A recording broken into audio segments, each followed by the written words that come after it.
আপুনি চাই আছে প্ৰথম সংবাদ নাগৰিকত্ব সংশোধনী বিধেয়কক লৈ শিলচৰৰ অসম বিশ্ববিদ্যালয়ৰ ছাত্ৰ সমাজত বিভাজন নাগৰিকত্ব সংশোধনী বিধেয়কৰ সমৰ্থনত শিলচৰৰ অসম বিশ্ববিদ্যালয়ত সমবেত হ'ল ছাত্ৰ সমাজ বুধবাৰে শিলচৰৰ অসম বিশ্ববিদ্যালয়ত নাগৰিকত্ব সংশোধনী বিধেয়কৰ বিৰোধিতাৰে সাব্যস্ত হৈছিল প্ৰতিবাদ এই প্ৰতিবাদৰ 24 ঘণ্টাৰ পিছতে একেখন বিশ্ববিদ্যালয়ত দেখা গ'ল এক বিপৰীত দৃশ্য বিশ্ববিদ্যালয়খনৰ একাংশ ছাত্ৰই বিধেয়কখনৰ বিৰোধিতা কৰাৰ বিপৰীতে আন একাংশই বিধেয়কখনৰ সমৰ্থনত একগোট হ'ল বিশ্ববিদ্যালয়ৰ প্ৰৱেশদ্বাৰত উগ্ৰ জাতীয়তাবাদ বিৰোধী স্লোগানেৰে শিক্ষাৰ্থীসকলে শীঘ্ৰেই এই বিধেয়কখন উভয় সদনত অনুমোদনৰ দাবী জনাই বৃহস্পতিবাৰে সন্ধিয়া বিশ্ববিদ্যালয়ৰ শিক্ষাৰ্থীসকলে এখন পথসভাৰ আয়োজন কৰে বিধেয়কখন গৃহীত কৰাৰ দাবী উত্থাপন কৰে বিধেয়ক সমৰ্থনকাৰী ছাত্ৰ-ছাত্ৰীসকলে আজকে আমি আপনাদের কাছে জানান দিতে চাই যে আজকে আমাদের অধিকার ছিনিয়ে নিতে হবে ভারতবর্ষের স্বাধীনতার সংগ্রামে নেতাজি সুভাষচন্দ্র বসু জানেন আজ আসাম বিশ্ববিদ্যালয়ের মূল প্রবেশদ্বারে আসাম বিশ্ববিদ্যালয়ের সমস্ত ছাত্রছাত্রী শিক্ষক অশিক্ষক কর্মচারী বৃন্দরা সবাই আমরা সমবেত হই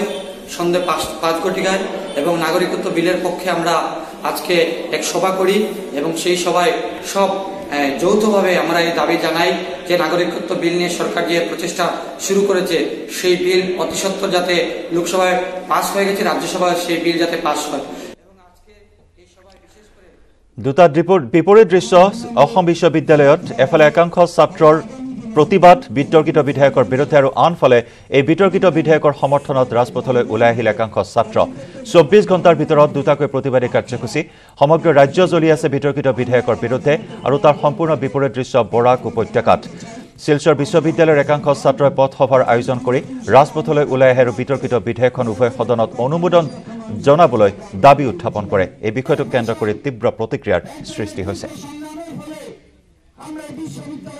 বিশ্ববিদ্যালয়ৰ যিসকল ছাত্ৰ আছে আমি সকলো ছাত্ৰ একত্ৰিত হৈছো আৰু আমি মৌন এক প্ৰতিবাদ কৰিবলৈ আমি বাধ্য হৈ পৰিছো যি ধৰণে অসম চৰকাৰ তথা কেন্দ্ৰীয় ভাৰত চৰকাৰে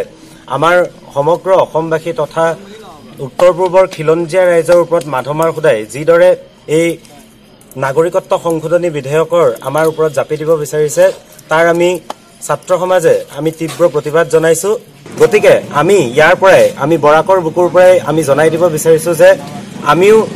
এই নাগৰিকত্ব সংশোধনী বিধেয়ক 2016 ৰ পূৰ্ণ বিৰোধিতা কৰো অসমৰ স্থানীয় মানুহৰ অসমৰ খিলঞ্জীয়া মানুহৰ স্বাৰ্থ বিৰোধী ইয়াত সেইবাবে আমি বিৰোধিতা কৰিছো যারা ইতিহাস জানেন না তারা আজকাল টিভিতে কচকচানি বক্তব্য রাখছেন বিভিন্ন একটা স্যাটেলাইট টিভিতে দেখছি বক্তব্য রাখছেন যারা ইতিহাসের সম্বন্ধে ন্যূনতম জ্ঞান নেই কারণ এই আসাম এর মধ্যে বরাক উপত্যকা ছিল যখন আসাম ভারতবর্ষ অখণ্ড ভারতবর্ষ ছিল তখন এই অঞ্চল ভারতবর্ষের অন্তর্ভুক্ত ছিল সুতরাং এখানে বহিরাগত বা বিদেশি শব্দ আসতেই পারে না যারা ইতিহাস জানে না সেই ভুলটা করছে সেই সব তাত্ত্বিকরা যারা আসামে অশান্তি তৈরি করছে তাদেরকে আমি ধিক্কার জানাই যারা আসামকে জ্বালিয়ে দিতে চাইছে তাদেরকে ধিক্কার জানাই যারা ইতিহাসের ন্যূনতম জ্ঞান না জানে টিভির কচকচানির মধ্যে পড়ে রাজনীতি করে যাচ্ছে সেই সব মানুষ আজ আসামের শত্রু তাদেরকে চিহ্নিত করতে হবে কারণ ভারতবর্ষে কেউ বিদেশি নয় ভারতবর্ষ আসামে যারা বসবাস করছে দীর্ঘদিন ধরে তারা বিদেশি হতে পারে না কারণ আসাম ছিল একদিন অখণ্ড ভারতের মধ্যে এই বরাক উপত্যকা ছিল অখণ্ড ভারতবর্ষের মধ্যে সেই কারণেই আমরা সিটিজেন বিলকে আমি ব্যক্তিগতভাবে সমর্থন জানাই আৰু এনেদৰে উগ্ৰ জাতীয়তাবাদ বিৰোধী শ্লোগান আওৰাইছে এইসকল শিক্ষাৰ্থীয়ে এই বিধেয়কখনৰ সমৰ্থনত পথসভাৰ আয়োজন কৰি হাতে হাতে প্লে কাৰ্ড লৈ উগ্ৰ জাতীয়তাবাদ বিৰোধী শ্লোগানেৰে কঁপাই তুলিছে আৰু তাৰ তীব্ৰ প্ৰতিক্ৰিয়া প্ৰকাশ কৰিছে অসমৰ ছাত্ৰ-ছাত্ৰীসকলে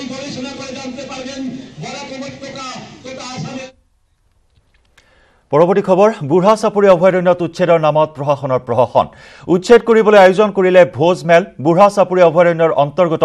লাঠিমাৰী চৰত বৃহস্পতিবাৰে অবৈধ বেদখলকাৰীৰ বিৰুদ্ধে উচ্ছেদ চলাবলৈ গৈ এক প্ৰকাৰ বিমুখ হৈ উভতিল বন বিভাগৰ দল বেদখলকাৰীসকলক কিছুদিন পূৰ্বে উচ্ছেদৰ জাননী জাৰি কৰাৰ পাছত অভয়াৰণ্যখনৰ লাঠিমাৰী চৰত 2 জানুৱাৰীত অবৈধ বেদখলকাৰীৰ প্ৰায় 150 জনীয়া দলে নগাঁও জিলা বন বিষয়া জিতেন্দ্ৰ কুমাৰৰ বাহন ভাঙি লণ্ডভণ্ড কৰিছিল বেদখলকাৰীৰ কবলৰ পৰা সম্পি প্ৰাণ ৰক্ষা কৰিছিল জিতেন্দ্ৰ কুমাৰৰ লগতে বনৰক্ষীৰ দলটোৰ বৃহস্পতিবাৰে বন বিভাগে নগাঁও জিলা প্ৰশাসনৰ পূৰ্ণ সহযোগত বিশাল আৰক্ষী CRPF বনকৰ্মীক লগত লৈ এক যুদ্ধ সদৃশ পৰিৱেশ সৃষ্টি কৰি লাঠি মাৰি বন শিবিৰত পুৱাৰে পৰা অৱস্থান গ্ৰহণ কৰিছিল কিন্তু আশ্চৰ্যজনকভাৱে জিলা বন বিষয়া জিতেন্দ্ৰ কুমাৰ উপস্থিত নথকাত উচ্ছেদ অভিযান বন্ধ ৰাখিবলৈ বাধ্য হয় ফলত চৰকাৰী ধন ব্যয় কৰি উচ্ছেদস্থলীত আয়োজন কৰিলে ভোজমেল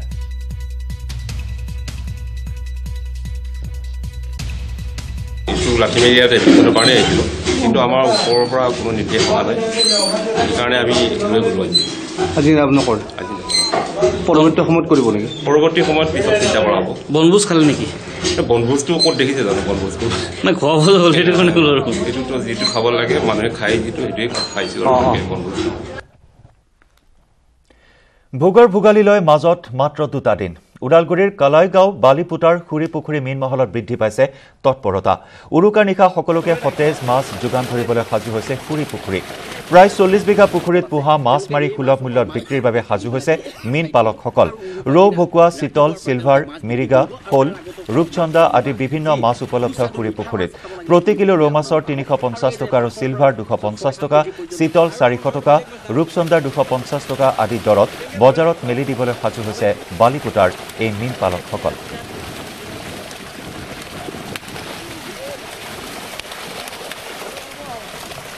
এই খণ্ডত আগবঢ়াইছো আমাৰ সাংবাদিক ৰিপুঞ্জয় নাথৰ এক প্ৰতিবেদন পোনপ্ৰথমে মই কিছু মাছৰ দৃশ্যাংশ মোৰ কেমেৰা সজি দেখুৱাবলৈ অনুৰোধ জনাইছোঁ যিহেতু মাঘৰ বিহু যি ভোগৰ বিহু উৎসৱ ভোগালী মাঘ বিহু আহি আছে আৰু তাৰ কাৰণে এইদৰে বালিপুটাৰ যি খুৰি পুখুৰী সেই খুৰি পুখুৰীত মাছ তোলাত ব্যস্ত হৈ পৰিছে যি পুখুৰীৰ যি লোকসকল আছে তেওঁলোকে এই মাছবিলাক এতিয়া তুলি পেলাই তেওঁলোকে নাৰ্চাৰীত থ'ব আৰু উৰুকাৰ দিনা ৰাতিপুৱাৰ পৰা তেওঁলোকে মাছ বিক্ৰী কৰিব আৰু তাৰ আগতো কাৰোবাক মাছ লাগিলে বা যি সুস্বাদু মিঠা মাছ খাব লাগিলে খুৰি পুখুৰীলৈ আপোনালোক আহক আৰু এইদৰে 5ৰ পৰা 6-7 কেজি পৰ্যন্ত ইয়াতে মাছ আছে যিটো সময়ত নেকি মাছৰ দাম প্ৰায় 1000-1200 টকা মাছৰ কেজি হয় কিন্তু খুৰি পুখুৰীত 1 কেজি ৰৌ মাছৰ দাম 350 বা 300 টকা হ'ব গতিকে আপোনালোক মাঘ বিহুত যদি এটা খুব মিঠা মাছ বা মাছ খাবলৈ ইচ্ছা কৰে আপোনালোকে খুৰি পুখুৰীলৈ আহক এইটো মোৰ কেমেৰা সজোগে দেখুৱাই আছে এইটো এটা চন্দা মাছ যিটো আমাৰ লোকেল চন্দা বুলি কয় এইটো প্ৰায় 5 কেজি এইটো ওজন কিমান হ'ব এই মাছটোৰ এইটো মাছৰ ওজন কিমান হ'ব হা কিমান হ'ব 5 কিলো 5 কেজি এই মাছটোৰ ওজন 5 কেজি হ'ব আৰু এই পুখুৰীটোৰ সততে জড়িত যিজন গজেন শৰ্মা নামৰ ব্যক্তি আছে এই পুখুৰীটোৰ সততে জড়িত আৰু তেওঁৰ লগতে প্ৰায় লোকসকলে ইয়াতে জড়িত হৈ এই পুখুৰীটো তেওঁলোকে এক নিষ্ঠাৰে এই পুখুৰীটোত মাছ পালন কৰিছে তেওঁৰ পৰা কিছু মই জানিব বিচাৰিম যে আচলতে এইবাৰ কিমান পৰিমাণৰ মাছ আপোনালোকে বিক্ৰী কৰিম বুলি ভাবিছে আমি প্ৰায় 70-75 কুইণ্টেল মাছ বিক্ৰী কৰিম বুলি ভাবিছোঁ আৰু কি মূলত মাছ পোৱা যাব ৰৌ পাব মিৰিগা পাব আৰু ভকুৱা পাব ভাঙন পাব তাৰপিছত আমাৰ এইটো পাম্পলেট বুলি কোৱা হয়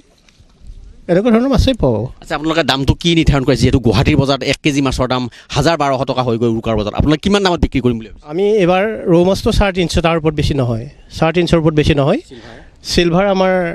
200-150ৰ পৰা হ'ব 200 হ'ব 200ৰ ওপৰত বেছি নহয় এইবিলাক মাছৰ ওজন কিমান হ'ব এইবিলাক মাছৰ 4 কেজিৰ পৰা 5 কেজি 6 কেজিলৈ আছে এই চিলভাৰ 4-5 কেজিৰ পৰা আছে হয় এটা অতি তাৎপৰ্যপূৰ্ণ কথা কৈছে 2 কেজিৰ ওজনৰ যি 4-5 কেজি ওজনৰ চিলভাৰ মাছ আপোনালোকে মাত্ৰ 200 বা 250 টকাত পাব আৰু যি 3-4 কেজিৰ ৰৌ মাছ আপোনালোকে 350 বা 300 টকাত পাব মোৰ এটা সভাপতিজন আছে কি ক'ব কেনেকুৱা এইবাৰ কিমান টকাৰ বাজেট কৰিছে আপোনালোকে আমি এইটো কৈছোঁ ভাই 15 লাখ মান টকা আৰু আমাৰ এই পুখুৰীটোত খৰচ আছে বহুতো আমি বৰ্তমান এতিয়া আজি 2 বছৰমান ধৰি চৰকাৰৰ পৰা কোনো এটা অনুদান আমি বিচাৰিছোঁ যে আজি তাৰিখত পোৱা নাই কিন্তু আমি এই যিবিলাক আমাৰ গাছৰ পৰা বেমাৰী এইবিলাকক আমি সহায় কৰি আছোঁ আৰু স্কুলীয়া ল'ৰা ছোৱালীক মেট্ৰিক ভাল ধৰণে পাছ কৰিলে তেওঁলোকক আমি এটা অনুদান দি আছোঁ LP এই হেৰিলৈকে কলেজলৈকে আপোনালোকৰ এই পুখুৰীটোত কিমান ঘৰ মানুহ জড়িত আছে প্ৰায় এতিয়া 200 ঘৰ পাৰ হৈছে নি 200 ঘৰ বিভিন্ন জাতিৰ মানুহ আছে আপোনালোকে এই যি গাঁৱৰ মানুহবিলাকক আপোনালোকে যি দুখীয়া পৰিয়াল আছে তেওঁলোকক বিহুত যদি মাছ তেওঁলোকে কিনিব নোৱাৰে তেওঁলোকক মাছ দিবনে আমি 2 কেজিকৈ দাম 50 টকা ৰাখোঁ 2 কেজি আৰু বাকীটো আৰু বেলেগকৈ যদি আমাৰ এটা নিব লাগিব হয় অতি তাৎপৰ্যপূৰ্ণ কথা হ'ল যে এই পুখুৰীটোত প্ৰায় 200 ঘৰ মানুহ আছে আৰু তেওঁলোকে 2 কেজি মাছ পাব দুখীয়া বা যিসকল কাটা মাছ 2 কেজি পাব তেওঁলোকে মাত্ৰ 50 টকা দিব লাগিব এই পুখুৰীটোৰ এই অঞ্চলৰ যি স্থানীয় লোক আছে আৰু এই পুখুৰীটো যি 15 লাখ টকা তেওঁলোকে ইনকাম কৰিব সেই 15 লাখ কিন্তু তেওঁলোকে কোনো বেলেগ কামত খৰচ নকৰে যি দুখীয়া ল'ৰা ছোৱালী পঢ়া শুনাকে আৰম্ভ কৰি যি গাঁৱৰ দৰিদ্ৰ লোক আছে তেওঁলোকৰ বেমাৰ আজাৰ হ'লে বা যি বিয়া বাৰু কোনোবা দুখীয়া ল'ৰা ছোৱালী ঘৰৰ বিয়া হ'লে তেওঁলোকে এইবিলাকত সহায় সহযোগ কৰে গতিকে মোৰ কেমেৰাৰ যোগে দেখুৱাব এইদৰেই ইয়াতে মাছ কুইণ্টেলে মাছ পৰি আছে তেওঁলোকে ইয়াৰ পৰা মাছটো উঠাই পেলাই তেওঁলোকে নাৰ্চাৰীত এই মাছটো পালন কৰিব তাৰপিছত উৰুকাৰ আগদিনাৰ পৰা তেওঁলোকে মাছটো উঠাই মঙলৰ লগতে বিভিন্ন জেগাত তেওঁলোকে যোগান ধৰিব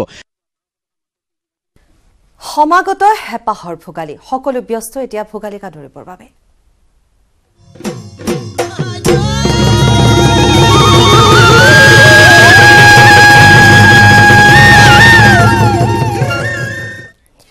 আৰু বাপুতি শাহন ভোগৰ বিহুটিলে মাজত মাথো আৰু দুটা দিন ৰাজ্যৰ ইমূৰৰ পৰা সিমূৰলৈ এতিয়া মাঘ বিহুক আদৰাৰ প্ৰস্তুতি চলিছে পিছপৰি ৰোৱা নাই জিলা গোৱালপাৰাও জিলাখনৰ ভিন্ন প্ৰান্তত চলিছে ভেলাঘৰ নিৰ্মাণৰ অঘোষিত প্ৰতিযোগিতা বৰভিটাৰ বাণীৰামপাৰা গাঁওবাসীয়ে পিঠা পনা ভেলাঘৰ নিৰ্মাণৰ ব্যাপক প্ৰস্তুতি চলাইছে দেখুৱাই গৈছো আমি সেইসমূহ দৃশ্য এইদৰে খুব সুন্দৰভাৱেৰে সমাগত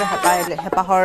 ভোগালী আদৰাৰ বাবে প্ৰস্তুতি সম্পূৰ্ণ হৈ উঠিছে পিঠা পনা তৈয়াৰ কৰাত ব্যস্ত হৈ পৰিছে সকলো গোৱালপাৰাৰ দৃশ্য দেখুৱাইছো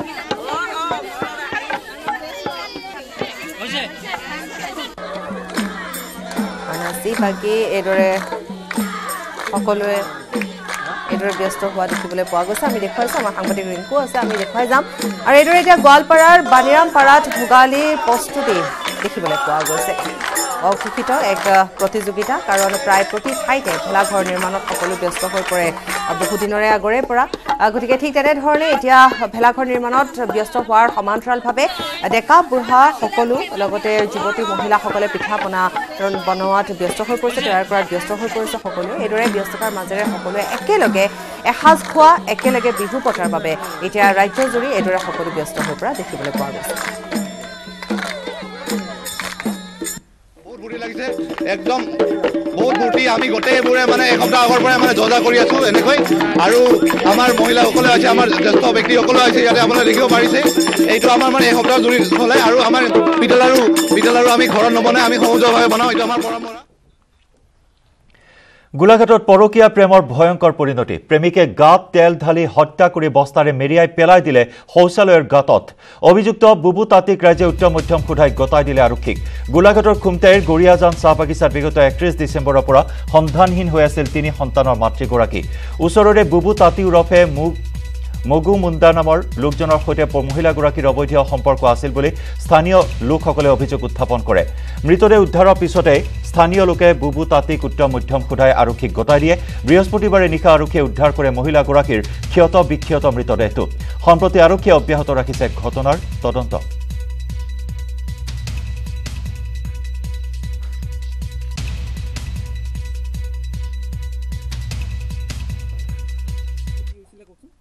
মাইকী মানুহটো আজি কিজানি 10 দিন হ'ব আমি নাই দেখা কোন দিনাখন মাইকী মানুহটো পলালে আৰু আহিছিলে সেই পাছফালৰ ঘৰটো হেৰি ল'ৰাটো ডেকা হয় মাইকী মানুহটো 3টা ল'ৰা আছে আৰু আহিছিলে মাইকী মানুহটো আৰু তাক কিজানি ৰাখিলে না ৰাখিলে ক'ব নোৱাৰো তাক মাৰি পেলাই আনি পেলাই আমাৰ লেট্ৰিনত সোমাই দিছে এই মানুহজনী আহিছিলে নিজে আহিছিলে ৰাখিব নাই বুলি পেলাই সুধিবলৈ আহিছিলে আৰু দুদিন সেইটো ষ্টাইল কৰি পেলাই বহি আছিলে দুৱাৰমুখত হেতৰ ঘৰতে তাৰপাছত আৰু নেদেখিলো আপুনি চাইছে প্ৰথম সংবাদ নাগৰিকত্ব সংশোধনী বিধেয়কৰ বিৰুদ্ধে দিল্লীটো ৰাজপথলৈ ওলাই আহিল ছাত্ৰ সমাজ দিল্লী বিশ্ববিদ্যালয়ত অধ্যয়নৰত অসমীয়া ছাত্ৰ ছাত্ৰীয়ে বিতৰ্কিত বিধেয়কৰ বিৰোধিতাৰে সাব্যস্ত কৰিলে উত্তাল প্ৰতিবাদ মোদী চৰকাৰ হাই হাই অসম চৰকাৰ হাই হাই ধ্বনিৰে উত্তাল কৰি তোলে দিল্লীৰ ৰাজপথ save Assam save north east ধ্বনি দি উত্তাল প্ৰতিবাদ সাব্যস্ত কৰে অসমীয়া ছাত্ৰ ছাত্ৰীসকলে সমগ্ৰ ৰাজ্যজুৰি অব্যাহত আছে প্ৰতিবাদৰ জুই বিতৰ্কিত বিধেয়ক অতি শীঘ্ৰে প্ৰত্যাহাৰ কৰাৰ দাবীত সমগ্ৰ ৰাজ্যজুৰি আন্দোলন সংগ্ৰাম অবিৰত গতিত অব্যাহত আছে কেৱল সমগ্ৰ ৰাজ্যজুৰিয়ে নহয় বহিৰাজ্যতো ইয়াৰ প্ৰতিবাদৰ জুই বিয়পি পৰা পৰিলক্ষিত হৈছে বিশেষকৈ ছাত্ৰ সমাজ বহিৰাজ্যৰ প্ৰতিখন শিক্ষা প্ৰতিষ্ঠানৰ ছাত্ৰ ছাত্ৰীসকলে হাতে হাতে প্লে কাৰ্ড লৈ এনেদৰে সাব্যস্ত কৰি গৈছে প্ৰতিবাদ এইবাৰ দিল্লী বিশ্ববিদ্যালয়ত অধ্যয়নৰত অসমীয়া ছাত্ৰ ছাত্ৰীসকলে বিতৰ্কিত বিধেয়কৰ বিৰুদ্ধে সজোৰে দাবী উত্থাপন কৰে এই বিতৰ্কিত বিধেয়ক প্ৰত্যাহাৰ কৰিবলৈ সাব্যস্ত কৰে প্ৰতিবাদ মোদী চৰকাৰ হাই হাই অসম চৰকাৰ হাই হাই ধ্বনিৰে উত্তাল কৰি তোলে দিল্লীৰ ৰাজপথ দিল্লী বিশ্ববিদ্যালয়ৰ আৰ্টছ ফাইলত আমি প্ৰতিবাদ সাব্যস্ত কৰিছোঁ আৰু দৰকাৰ হ'লে এইখন বিল যদি তেওঁলোকে যদি ঘূৰাই নলয় আমি আকৌ ওলাই আহিম আমি দিল্লীৰ পৰা আমি ছাত্ৰ আন্দোলন আৰম্ভ কৰিম আৰু এবাৰ পুনৰ হ'ব আৰু এইটো দিছপুৰলৈকে গৈ পাব লাগিব প্ৰয়োজন হ'লে দিল্লীৰ প্ৰত্যেকজন অসমীয়াই ইয়াতকৈ অধিক আন্দোলন তীব্ৰতৰ কৰি তুলিব আৰু আমি কোনো কাৰণতে এই জাতিধ্বংসী বিলখন মানি নলওঁ কোনো চৰ্ততে আমি মানি নলওঁ আমি কঠোৰ ভাষাৰে নিন্দা কৰিছোঁ আৰু কোনো কাৰণতে আমি মানি লওঁ আৰু 855জন কেঁচা শ্বহীদৰ তেজৰ মূল্য আমি বিনিময় আমি এনেকৈ দিব নোৱাৰোঁ ইফালে পলাকবাৰীৰ বিজয়নগৰত উত্তপ্ত পৰিস্থিতি ক্ষুব্ধ প্ৰতিবাদকাৰীয়ে লণ্ডভণ্ড কৰিলে দক্ষিণ কামৰূপ বিজেপিৰ কাৰ্যালয় পলাকবাৰী সমষ্টিৰ ওপৰশালীত এই ঘটনা নাগৰিকত্ব সংশোধনী বিধেয়কৰ বিৰুদ্ধে ৰণচণ্ডী মূৰ্তি ধাৰণ কৰিবলৈ বাধ্য হ'ল ঐক্য সেনা অসম নামৰ সংগঠনটোৰ কৰ্মীসকলে উত্তাল পৰিস্থিতিৰ সৃষ্টি কৰে ক্ষুব্ধ প্ৰতিবাদকাৰীসকলে প্ৰধানমন্ত্ৰী মুখ্যমন্ত্ৰী আৰু মন্ত্ৰী হিমন্ত বিশ্ব শৰ্মা সাংসদ বিজয় চক্ৰৱৰ্তীৰ বেনাৰ ফালি চিৰাচিৰ কৰাৰ লগতে অগ্নি সংযোগো কৰে ক্ষুব্ধ প্ৰতিবাদকাৰীসকলে ৩৭ নম্বৰ ৰাষ্ট্ৰীয় ঘাইপথ অৱৰোধ কৰাত অধিক উত্তপ্ত হৈ পৰে অঞ্চলটোৰ পৰিস্থিতি পাছত বিজয়নগৰ আৰক্ষী উপস্থিত হৈ নিয়ন্ত্ৰণ কৰে ঘটনাস্থলীৰ এই উত্তপ্ত পৰিস্থিতি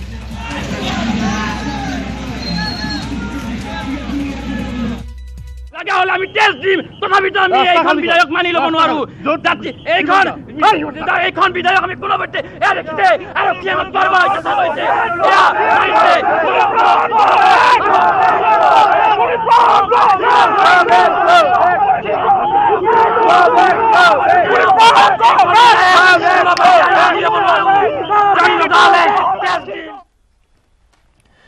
নাগৰিকত্ব বিধেয়কৰ বিৰোধিতাৰে অগপৰ পৰা বিজেপিলৈ যোৱা নেতাক বিজেপিৰ পৰা ওলাই আহিবলৈ আহ্বান অগপ বিধায়ক উৎপল দত্তৰ জাতিৰ স্বাৰ্থ ৰক্ষাৰ বাবে অগপৰ পৰা বিজেপিলৈ যোৱা নেতাসকলক আহ্বান জনায় বিধায়কগৰাকীয়ে পদ্ম হাজৰিকা অতুল বৰা তেৰছ গোৱালা হিতেন্দ্ৰনাথ গোস্বামী চন্দ্ৰমোহন পাটোৱাৰীক বিজেপি ত্যাগ কৰাৰ আহ্বান জনালে বিধায়কগৰাকীয়ে লগতে সাহস আছে যদিও বিজেপিক নিৰ্বাচনৰ মুখামুখি হ'বলৈ আহ্বান জনায় বিধায়ক উৎপল দত্তই নাগৰিকত্ব সংশোধনী বিধেয়কৰ বিৰোধিতাৰে অগপৰ পৰা বিজেপিলৈ যোৱা নেতাক বিজেপিৰ পৰা ওলাই আহিবলৈ আহ্বান জনায় অগপ বিধায়ক উৎপল দত্তই জাতিৰ স্বাৰ্থ ৰক্ষাৰ বাবে অগপৰ পৰা বিজেপিলৈ যোৱা নেতাসকলক আহ্বান জনায় বিধায়কগৰাকীয়ে অসম গণ পৰিষদ জন্মলগ্ন দলত সোমাই ৰাজনীতি আৰম্ভ কৰিছিল এই ক্ষেত্ৰত চন্দ্ৰমোহন পাটোৱাৰী অসম বিধানসভাৰ অধ্যক্ষ অসমৰ মুখ্যমন্ত্ৰী বৰ্তমান সৰ্বানন্দ সোণোৱাল বিজয়া চক্ৰৱৰ্তীকে ধৰি নৱদলে পদ্ম হাজৰিকা এই অতুল বৰা তেওঁলোকে এই কথাখিনি যিহেতু উপলব্ধি কৰিছে যোৱা ৩টা দিনত অসমীয়া ৰাইজে কি ধৰণে এই অধ্যাদেশখনৰ বিৰুদ্ধে গৈছে এই কথাখিনি উপলব্ধি কৰে ডন বাহাদুৰ হয় কানপুৰত জেহাদী কামাৰুজ্জামানৰ গ্ৰেপ্তাৰৰ পিছত অসমলৈ অনাৰ সময়ত উচ্চাৰিত হৈছিল এই নামটো ডিমাপুৰৰ এটা কুখ্যাত অস্ত্ৰ ব্যৱসায়ী ডন অসম আৰক্ষীয়ে আৰু কিবা সন্ধান উলিয়াব পাৰিলেনে ডনৰ কামৰুজৰ আঠ সহযোগী এবাৰো পুলিচৰ জিম্মাত কি ক'লে এই খণ্ডত আগবঢ়াইছো আমাৰ এই বিশেষ ৰিপৰ্ট সম্প্ৰতি এনআইৰ জিম্মাত জেহাদী কামৰুজ্জামান কেনেদৰে আগবাঢ়িছে এনআইৰ তদন্ত এনআইৰ আগত মুখ খুলিছেনে কামৰুজ্জামানে 2018 বৰ্ষৰ ছেপ্টেম্বৰ মাহত অসমৰে জেহাদী কানেকশ্যনৰ খবৰ আহিছে আৰু সেই ছেপ্টেম্বৰ মাহতে কানপুৰত এটিএছ আৰু নিয়াৰ জালত পৰিছিল জেহাদী কামৰুজ্জামান মৰিচিকা বিচাৰি ভাগৰিল নেকি অসম আৰক্ষী জেহাদী কামৰুজে কৌশলেৰে কৈছিল মৰিচিকাৰ কথা Have you seen the mirage of the desert? Does it look good? The pink one viral? It's like that. It's a one kind of mirror. I mean mirage. জেহাদী কামৰুজ্জামান গ্ৰেপ্তাৰ হোৱাৰ পাছত হোজাই আৰক্ষীয়ে হোজাই জিলাৰ বিভিন্ন প্ৰান্তৰ পৰা মুঠ 8জন যুৱকক জেহাদীৰ লগত সম্পৰ্ক থকাৰ গোচৰত গ্ৰেপ্তাৰ কৰিছিল আৰু তেওঁলোকক চলোৱা জেৰাত পোহৰলৈ আহিছিল বহু চাঞ্চল্যকৰ তথ্য কানপুৰত 2018 চনৰ ছেপ্টেম্বৰত গ্ৰেপ্তাৰ হৈছিল দুৰ্ধৰ্ষ জেহাদী কামৰুজ্জামান হুজাইৰ কামৰুজক গ্ৰেপ্তাৰৰ লগে লগে ৰাজ্যজুৰি সৃষ্টি হৈছিল প্ৰতিক্ৰিয়া পৰৱৰ্তী সময়ত অধিক তদন্তৰ বাবে অসমলৈ অনা হৈছিল কামৰুজক সেই সময়তে আৰক্ষীৰ জালত পৰিছিল 8টাকৈ জেহাদী লামডিঙত বিস্ফোৰণ কুটাঘাটৰ যুঁজা চলাইছিল ধৃত জেহাদীয়ে নাম লৈছিল ডিমাপুৰৰ ডনৰ এতিয়া প্ৰশ্ন হয় ডিমাপুৰৰ কোন আছিল এই আৰ্মছ ডিলাৰ ডন বাহাৰ বৰ্তমানলৈকে অসম আৰক্ষী অথবা ন্যায় কিয় তেওঁৰ কোনো খুংসূত্ৰ উলিয়াবলৈ সক্ষম হোৱা নাই সকলো হয়তো পৰৱৰ্তী সময়ত গম পোৱা যাব কিন্তু এতিয়া মানুহৰ মাজত এটাই কথা বিবেচিত হৈছে যে জিহাদী কামৰুজ্জামানক সেই গোচৰ কি পৰ্যায়ত চলি আছে এনআইএৰ আদালতত যমুনামুখত বাহৰ পাতি অসমত জুই জ্বলোৱাৰ অপচেষ্টা কৰা এই জেহাদী কেইটাৰ পৰা লাভ কৰা তথ্য অনুসৰি আৰক্ষীয়ে জানিব পাৰিছিল ডিমাপুৰৰ ডন বাহাৰৰ পৰাই ক্ৰয় কৰা হৈছিল মাৰণাস্ত্ৰ কিন্তু আশ্চৰ্যকৰভাৱে আৰক্ষীয়ে কোনো সুংসূত্ৰ উলিয়াবলৈ সক্ষম হোৱা নাই সম্প্ৰতি আদালতত বিচাৰাধীন এই জেহাদীৰ গোচৰটো কি পৰ্যায়ত আছে হিয়া জানিবলৈ আৰু কিছুদিন অপেক্ষা কৰিব লাগিব হুজাইৰ পৰা Pranab Sharma news 18 Assam north east